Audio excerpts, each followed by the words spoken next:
स्वप्ना सिंह की online platform पे आपका स्वागत है। हम लोग पहले इस जो है क्लास, इसका पिछले जो क्लास था उसमें हमने सोशलाइजेशन पढ़ा था और सोशलाइजेशन समाजीकरण के उसमें कुछ चीज़ें छूट गई थी जिसको इस क्लास में हम कंप्लीट करेंगे। और पिछले क्लास से थोड़ा सा रिविजन करते हुए, जैसे हमने सोशलाइजेशन क्या है, सोशलाइजेशन की मीनिंग पढ़ी थी, उसके डिफिनेशन बताया था हमने आपको। सोशलाइजेशन की एजेंसीज पढ़े थे, उसके अभिकरण पढ़े थे, उसके एलिमेंट्स या फैक्टर्स पढ़े थे, तत्व पढ़े थे, उसके कौन कौन से फैक्टर्स होते हैं जो समाजीकरण की प्रोसेस में, प्रक्रिया में इन्वॉल्व होते हैं, और उसके एजेंसीज पढ़े थे। ठीक है, तो हम थोड़ा सा एक बार एजेंसी और इसके जो भी समाजीकरण में ऐसे कौन तत्व हैं, कौन कौन से ऐसे तत्व हैं जो इसके बाधक के रूप में कार्य करते हैं, इसको आज हम थोड़ा सा बताते हुए इस टॉपिक को कंप्लीट करेंगे। तो चलिए, समाजीकरण हमने आपको बताया था सोशलाइजेशन। सोशलाइजेशन जो होता है, समाजीकरण का मीनिंग हमने बताया था। जो एक समाजीकरण एक तरह से देखा जाए तो एक प्रक्रिया है जो समाज में हम अपने को अनुकूलन स्थापित करते हैं, या समाज के उनके आदर्शों, नियमों या उनकी जो भी सामाजिक परिस्थितियों के अनुकूल अपने आप को ढालने की कोशिश करते हैं, उसमें सामंजस्य स्थापित करने की जो प्रक्रिया है, यही समाजीकरण है, जो जीवन पर्यंत, जन्म से लेकर बच्चा जीवन पर्यंत समाज में रहने के लिए, उसमें सामंजस्य स्थापित करने के लिए उसका समाजीकरण होता रहता है, प्रक्रिया चलती रहती है। ठीक है, तो उसका हमने समझा, उसके फैक्टर्स क्या हैं, उसकी जो है कारक कौन कौन से हैं, उसके कारक को हमने आपको बताया था कि समाजीकरण में जो होता है उसके अंतर्गत विभिन्न ऐसे कुछ कारक होते हैं, जैसे परिवार द्वारा उनके बच्चों का लालन पोषण करना, या उसके जो है उनका कम्युनिकेशन, संप्रेषण, एक दूसरे से अंतःक्रिया, जिसको कम्युनिकेशन कह सकते हैं, सांस्कृतिक या सामाजिक अंतःक्रिया के समय सहयोग, या जो हम एक दूसरे से संवेदनशील, एक दूसरे के प्रति सेंसिटिव हो, एक दूसरे के प्रति संवेदनशील हो, एक दूसरे की भावनाओं को समझना भी समाजीकरण में सहयोग करता है। वैसे ही अन्य चीजें भी हमने बताया था, जैसे कि समाजीकरण में हम दंड या जो रिवार्ड या पुरस्कार या दंड, वो भी समाजीकरण को उसके फैक्टर्स होते हैं। कैसे? क्योंकि समाजीकरण में उनका भी रोल होता है, उसके भय से या उससे अनुप्रेरित होकर, हम पुरस्कार से अनुप्रेरित होकर ही समाजीकरण की प्रक्रिया हमारी होती है, ठीक है, बेहतर होती है। ये सारे उसके हमने फैक्टर्स बताए थे, बहुत सारे और भी बताया था। अब एजेंसी, क्योंकि पिछला हम बता चुके हैं पिछले क्लास में, तो एजेंसी थोड़ा सा समझ लेते हैं। एजेंसी हमने बताया था कि एक तरह से देखिए तो एजेंसी, जैसे हम औपचारिक और अनौपचारिक एजेंसियाँ होती हैं, हमने पढ़ा था शिक्षा की एजेंसी, वैसे समाजीकरण के भी औपचारिक और अनौपचारिक हम समझ सकते हैं। औपचारिक एजेंसी में क्या होते हैं, जैसे औपचारिक एजेंसी जहाँ भी हम सक्रिय जो है एक कार्यकर्ता के रूप में, सक्रिय रूप से जहाँ पे हम प्रत्यक्ष रूप से सीखते हैं कोई चीज के नियम के तहत, जो हमारा समाजीकरण करता है, जैसे विद्यालय हो गया, कोई भी शिक्षण संस्थान, कोई भी इंस्टीट्यूट हो गया, इस तरह के, तो क्या होता है, वो सक्रिय अभिकरण होते हैं। सक्रिय या अनौपचारिक भी कह सकते हैं, सक्रिय या औपचारिक भी कह सकते हैं। सक्रिय में तो कई हो जाएंगे, लेकिन औपचारिक में वो होंगे, सक्रिय भी हो सकता है, औपचारिक। सक्रिय में तो वह जो सक्रिय रूप से अपना रोल निभाते हैं, जिसके अंतर्गत एक व्यक्ति जो है वह हमेशा दोनों पक्षों का उसमें रोल होता है, व्यक्ति हमेशा क्रियाशील होता है और उसमें उसकी समाजीकरण होता है, तो उसके सक्रिय या कह सकते हैं एक्टिव जो है एजेंसी होते हैं। और दूसरा निष्क्रिय या पैसिव, जो निष्क्रिय रूप से रोल तो उनका भी होता है, लेकिन वह उतने सक्रिय नहीं होते हैं। ठीक है, पहली बात औपचारिक और अनौपचारिक के रूप में देखें तो औपचारिक के रूप में विद्यालय हो गया, औपचारिक अगर हम देखें तो विद्यालय हो गया, और क्या हो जाएगा, शिक्षण संस्थाएं हो जाएंगी, या इस तरह की संस्थाएं हो गई जहाँ की उसके जो है व्यक्ति क्या है, उसका मेंबर है, और उसमें एक नियम के तहत वह उन सारी गतिविधियों के माध्यम से उसका समाजीकरण होता है। लेकिन अनौपचारिक रूप से देखा जाए, अगर हम अनौपचारिक रूप से देखें, औपचारिक की बात करें अगर हम, तो क्या हो जाएगा, परिवार, अभी हमने एजेंसी पढ़ाए हैं तो उसमें औपचारिक और परिवार हो गया आपका, खेल समूह हो गया, आस पड़ोस हो गया, रिश्तेदार नातेदारी हो गए, धर्म जाति, ये सारी चीजें क्या है, अनौपचारिक रूप से ये भी समाजीकरण के अभिग्रहण है। ठीक है। और सामान्यतः हम सक्रिय और निष्क्रिय की बात करते हैं। अगर हम सक्रिय और निष्क्रिय की बात करें तो सक्रिय एजेंसी वह होते हैं जिसमें एक व्यक्ति सक्रिय रूप से कार्य करता है। सक्रिय एजेंसी, एक्टिव एजेंसी वह होते हैं जैसे परिवार हो गया, जहाँ पे व्यक्ति एक सक्रिय रूप से उस परिवार में अनौपचारिक है लेकिन वह क्या है, सक्रिय है, उसमें उसका समाजीकरण हो रहा है, उसके परिवार के माध्यम से वह सीख रहा है और बाकी जो भी पारिवारिक सदस्य उनमें वो चीजें व्यवहारतन सीखता है, जो भी उसकी आवश्यकताएं होती हैं उनके अनुरूप उनके कैसे हमें सामंजस्य बनाना है, कैसे अपनी आवश्यकताओं को पूरा करना है। परिवार के सदस्य वहाँ पे वो भी सक्रिय होते हैं और दूसरा पक्ष भी, दोनों पक्ष सक्रिय होता है। जैसे साथी समूह हो गए, खेल कूद समूह, ठीक है, साथी या जो भी समूह हो गए या खेल कूद समूह,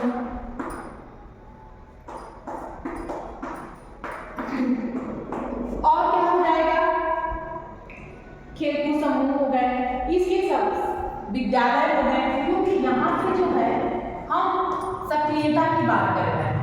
ठीक है। अगर इसको दो, अगर सक्रिय और निष्क्रिय के आधार पर हम बात करें, इन एजेंसियों को हम दो भागों में कर सकते हैं।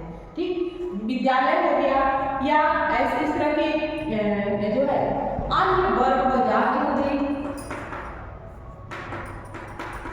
जाति धर्म जो भी हो गए, क्या सक्रिय एजेंसियां हैं। और निष्क्रिय क्या होगा, निष्क्रिय,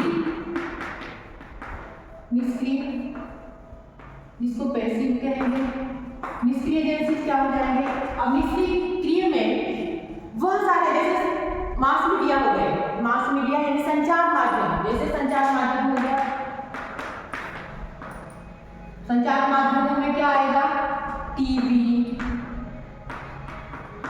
और क्या आएगा, रेडियो,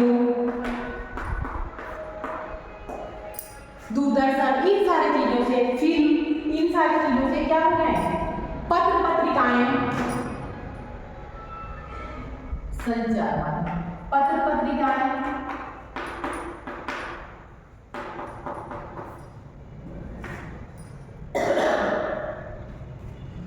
पुस्तकालय, संग्रहालय, ये सब क्या है, ये सब क्या है, इसलिए यहाँ पे एक व्यक्ति जो है उनके माध्यमों से सीखता है, वह उसके माध्यम से सीख रहा, सक्रिय है, सीख रहा है, लेकिन उनका कोई क्या होता है, उधर एक ही पक्ष इसमें सक्रिय होता है, वह आप सीखे या उसके माध्यम से कुछ समाजीकरण होता है और वो आपकी मर्जी पर होता है।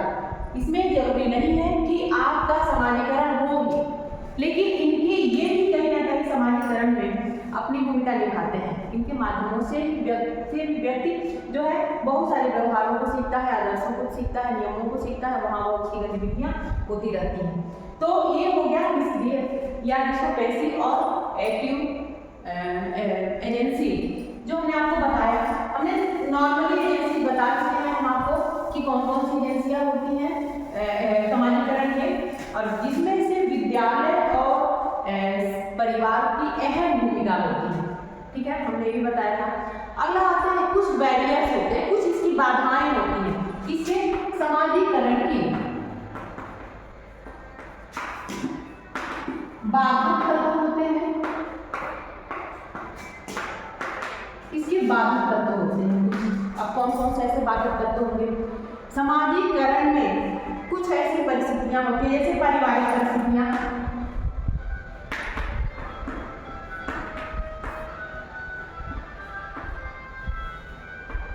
पारिवारिक परिस्थितियां,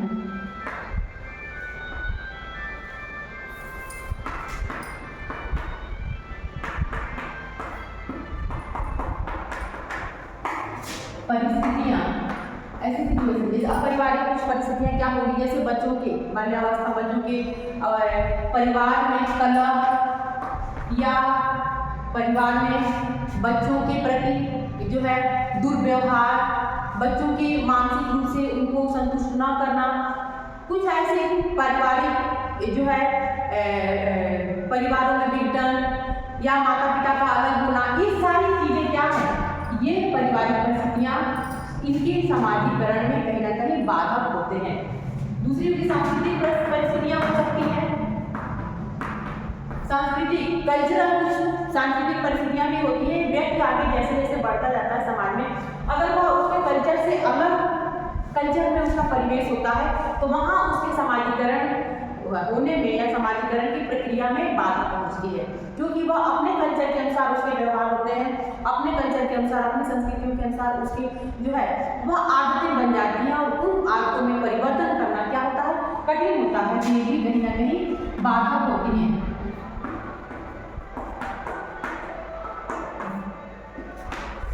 सांस्कृतिक परिस्थितियां हो सकती हैं, सामाजिक परिस्थितियां, उसके समाज से अलग कुछ अलग परिस्थितियां होती हैं जो उनके समाज में नहीं होता है, उनकी सामाजिक गतिविधियों में इस तरह के व्यवहार नहीं किए जाते हैं, तो ये भी कहीं ना कहीं क्या होती है, समाजीकरण में बाधक होते हैं। ठीक है, कुछ ऐसी तत्कालीन परिस्थितियां भी हो जाती हैं,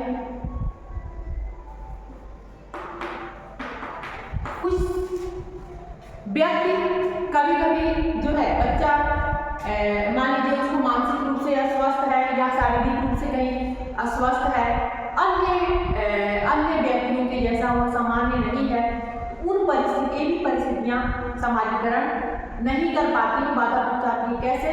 ऐसे व्यक्ति मानसिक रूप से अपने आप को हीनता महसूस करते हैं और इस वजह से वह उस समाज से या उस परिवेश से कटने लगते हैं, अलग होने लगते हैं, फिर उनका सामंजस्य स्थापित नहीं हो पाता।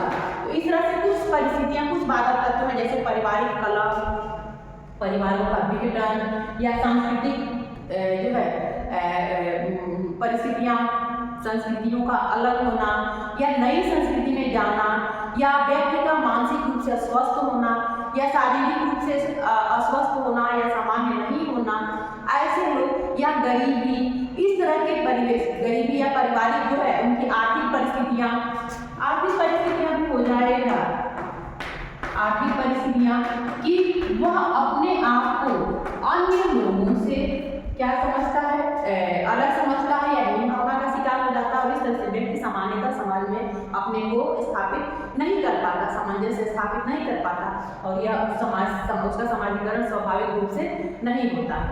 ये सारी परिस्थितियां कहीं ना कहीं, ये सारी जो तत्व हैं बाधक तत्व हैं जो समाजीकरण में बाधा पहुंचाते हैं। अब ना हम एक चीज देखते हैं बच्चों, यहाँ तक आप लोगों को क्लियर है, थोड़ा सा हम देखते हैं कि समाजीकरण शिक्षा के एक एजेंसी के रूप में या शिक्षा के एजेंसी कह सकते हैं या समाज सोशलाइजेशन, तो शिक्षा के एजेंसी के रूप में भी हम समझ सकते हैं कि शिक्षा के एक एजेंसी के रूप में परिवार की क्या भूमिका होती है। यहाँ पे हम परिवार की भूमिका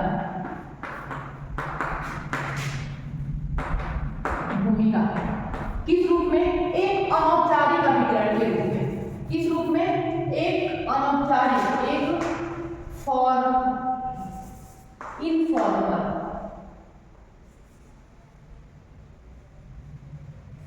इनफॉर्मल एजेंसी के रूप में परिवार की क्या भूमिका है। ठीक है, रोल ऑफ फैमिली की क्या भूमिका होती है। एक बात समझिएगा, हमने बात बताया है कि शिक्षा में या समाज में किसी भी बालक, किसी भी बच्चे का सर्वप्रथम उसकी शिक्षा और उसके संस्कार देने का कार्य वह परिवार से शुरू होता है। तो परिवार में जहाँ पैदा होता है बच्चा, वहाँ से उसका जो है उसके अंदर जो भी गुणों का विकास होता है, जो भी चीज़ें वह सब अपने परिवार से सीखता है। तो प्रारंभिक चीज़ें वह कहाँ सीखता है, परिवार में सीखता है। तो परिवार जो होता है यह चाहे शिक्षा के एजेंसी के रूप में, चाहे समाजीकरण के एजेंसी के रूप में अहम भूमिका निभाती है। अब परिवार के अंदर बच्चे का परिवार कैसे भूमिका निभाती है, सबसे पहले परिवार बच्चों को क्या देती है, संस्कारों के माध्यम से वह संस्कार, वह उनकी नैतिकता, संस्कार एवं नैतिकता के गुण विकसित करने का कार्य कौन करता है, परिवार करती है। और ये संस्कार और ये नैतिकता, यह आदर्श, नियम, जो भी आइडिया, जो भी बच्चों को सिखाया जाता है, आदर्श, नैतिकता, ये सारी चीजें कहाँ सीखता है, परिवार में। तो कहीं ना कहीं परिवार में के द्वारा जो चीज़ें बताई या सिखाई जाती है, इसके माध्यम से वह समाज में अपने आप को स्थापित करने में सक्षम हो पाता है। ठीक है, तो परिवार जो है बच्चों को संस्कार देने का कार्य करती है, उनको नैतिकता स्थापित करने की कार्य करती है। बच्चा सर्वप्रथम अपने परिवार में बोलना सीखता है, बातों को कहना सीखता है, अपनी जो है समस्याओं को कहता है या लोगों के माध्यम से वह उनकी भाषा को सीखता है। तो यहाँ पे भाषा का ज्ञान या मातृभाषा एक तरह से देखा जाए, जो भी मातृभाषा का छात्र या बच्चा यहाँ पे मातृभाषा को अलग अलग जिस परिवार में या जिस वह समाज में होगा वहाँ अपनी पारिवारिक उनकी भाषा को सीखता है, उनकी भाषा को एडप्ट करता है, क्योंकि वहाँ जैसा बोला जाएगा बच्चा वैसे ही सीखेगा। जैसे उनकी उसके परिवार के संस्कार होंगे, जैसे उनके परिवार में बाकी लोगों के उसके माता पिता या और फैमिली मेम्बर्स के जैसे उनके व्यवहार और भाषा होंगी, वैसे बच्चा सीखेगा। तो यहाँ पे भाषा का ही ज्ञान होता है, कोई भी उसके साथ ही संस्कृतियों का भी ज्ञान, संस्कृति का ज्ञान करता है, उसके ज्ञान करने में सहायक होती है संस्कृतियों का। भाषा एवं अपने कल्चर और जो भी उन्हें सीखता है, बोलने का, चलने का या जो भी अपना व्यवहार, यह काम होता है परिवार के माध्यम से शुरू होता है। तो इसका पारिवारिक परिवेश का असर एक बच्चे की आजीवन उसके व्यक्तित्व पर पड़ता है, क्योंकि शुरुआत वहीं से होती है। शिक्षा के या संस्कारों की शुरुआत परिवार से ही शुरू होता है। तीसरे परिवार से बच्चा पारिवारिक जो आर्थिक व सामाजिक जो भी उसकी वहाँ की परिस्थितियाँ होंगी, परिवार की सामाजिक व्यवहार कहाँ सीखता है, व्यवहार परिवार के माध्यम से सीखता है। आर्थिक व सामाजिक जो भी व्यवहार, आर्थिक मतलब कि वह कैसे हमें व्यय करना चाहिए, कैसे हमें खर्च करना चाहिए। देखिएगा कुछ बच्चे बहुत फिजूल खर्च करते हैं, या कुछ जैसे उनकी परवरिश होती है, जैसे उनके माँ बाप द्वारा सिखाए जाते हैं, परिवार के लोगों द्वारा जैसे उनको दिया गया होगा संस्कार, वैसे ही बच्चों की कैसे हमें एक बजट के साथ कार्य करना चाहिए, व्यवस्थित कार्य करना चाहिए। नहीं, अगर बच्चे फिजूल खर्च करते हैं तो कहीं ना कहीं उनके वह पेरेंट्स का उसमें भूमिका होती है, उन्होंने वैसा ही देखा होता है, इसलिए वैसे व्यवहार करते हैं। इसमें क्या होता है, ये भी परिवार की आर्थिक व सामाजिक व्यवहार के माध्यम से बच्चे का सामाजिक भूमिका निभाती है। जैसे बच्चा सामाजिक मूल्यों का विकास होता है, व्यवहार के क्या मूल्य हैं, ये मूल्य होंगे। कौन से मूल्य, सामाजिक मूल्य। सामाजिक मूल्य बच्चा क्या सीख रहा है, परिवार के द्वारा सामाजिक जो व्यवहार करना सीख रहा है, इसके क्या हो गए, सामाजिक मूल्य हो गए। एक बच्चा परिवार से उससे प्रोत्साहन, अभिप्रेरणा वह कहाँ मिलता है, प्रेरणा व प्रोत्साहन कहाँ मिलता है, परिवार में। इससे ऊपर वह जीवन के प्रति अपने जो है वह सक्रिय रहता है, जीवन के प्रति वह सकारात्मक रहता है। तो जो ये सकारात्मक और नकारात्मक का जो पॉजिटिव और नेगेटिव जो भी थिंकिंग उसकी होती है, वह शुरुआत परिवार विद्यालय की तो होती ही है, लेकिन शुरू में बच्चे का सबसे अहम भूमिका परिवार की होती है। तो परिवार के माध्यम से, इसी हमने कहा विद्यालय, परिवार एवं विद्यालय का एक समाजीकरण की एक औपचारिक एजेंसी के रूप में या एक सक्रिय एजेंसी के रूप में या एक एजेंसी के रूप में परिवार की या विद्यालय दोनों का अहम रोल होता है। क्योंकि परिवार तो उसकी जड़ होती है, जहाँ से बच्चे की शुरुआत होती है, पालन पोषण, उसके बोलने, उसके भाषा, उसके बोलचाल, उसके रहन सहन, उसके व्यवहार, उसके चरित्र, ये सारी चीजें पारिवारिक परिवेश के असर उसके ऊपर आजीवन दिखते हैं। तो यह जरूरी जाहिर सी बात है उसके व्यवहारों में दिखेगा, और जैसे परिवार में उसको मोटिवेशन मिलेगा, प्रेरणा मिलेगा, वैसे वह सक्रिय होकर कार्य करेगा पूरे मनोबल के साथ। अगर वही परिवार में उसकी हीन भावना मिलेगी तो क्या होगा, वह आगे समाज में भी जाके समाजीकरण स्थापित नहीं कर पाएगा, यही आगे चल के उसकी बाधाएं हो जाएंगी, उसकी बाधा के रूप में कार्य करेंगे। बच्चों के अंदर समस्याओं को सुलझाने की जो गुण विकसित होते हैं, यह परिवार से ही शुरू होता है। तो बच्चा कोई समस्या पड़ा तुरंत उस पर अग्रेसिव हो जाता है, कैसे हम इसको सुलझाएंगे, कैसे समाधान करेंगे। तो यह उसके पारिवारिक संस्कारों का असर होता है। और फिर धीरे धीरे विद्यालय में उसको और विकसित किया जाता है, विद्यालय में उसको डेवलप किया जाता है। लेकिन वो गुण जो है, प्रारंभिक चीजें कहाँ से लेके आता है, परिवार से लेके आता है। तो जो परिवार बच्चा जो है उन समस्याओं को सुलझाने की, समस्याओं को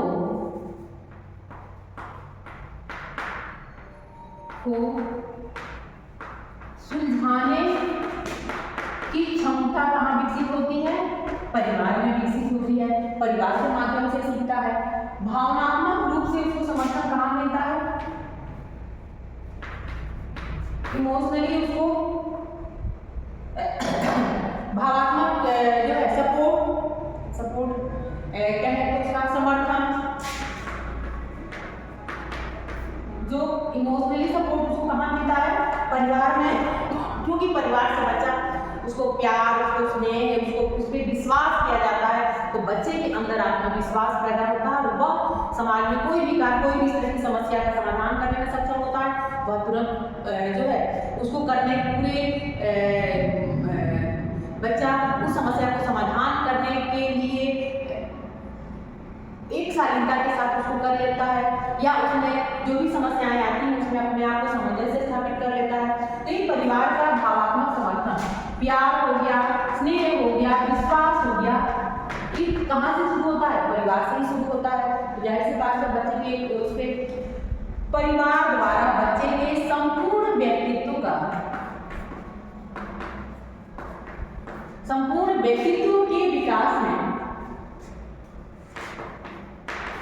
व्यक्तित्व के विकास में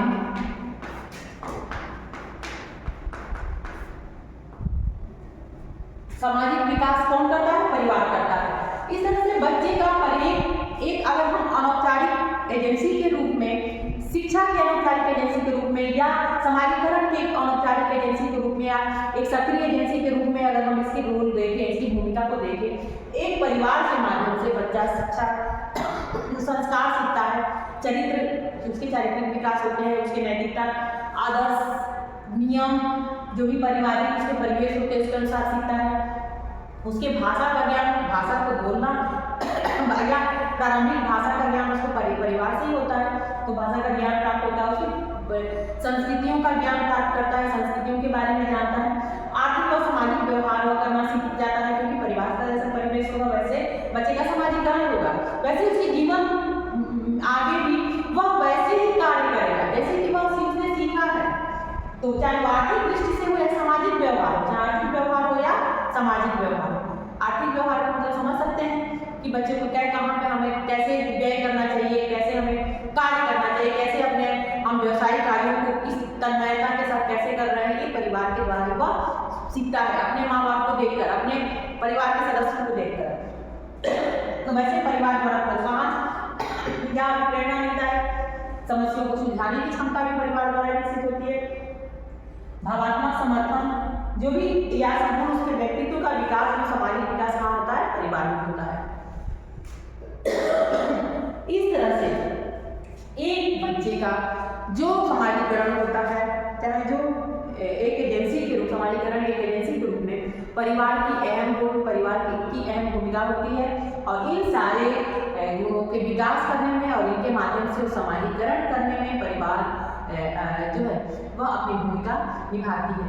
तो इसके परिवार के जो हमने बताया, ठीक है, यह हो गया एक समाजीकरण के अभिकरण के रूप में परिवार की भूमिका, या शिक्षा के एक अनौपचारिक अभिकरण के रूप में परिवार की क्या भूमिका है, यह हमने आपको बताया। ठीक है, आज के लिए इतना ही। आई होप आप लोगों को क्लास समझ में आया होगा, और फिर समाजीकरण या हमारा सोशलाइजेशन यहाँ पे कंप्लीट होता है टॉपिक हमारा। फिर नेक्स्ट टॉपिक हम अगले क्लास में लेंगे आपका। Thank you everyone.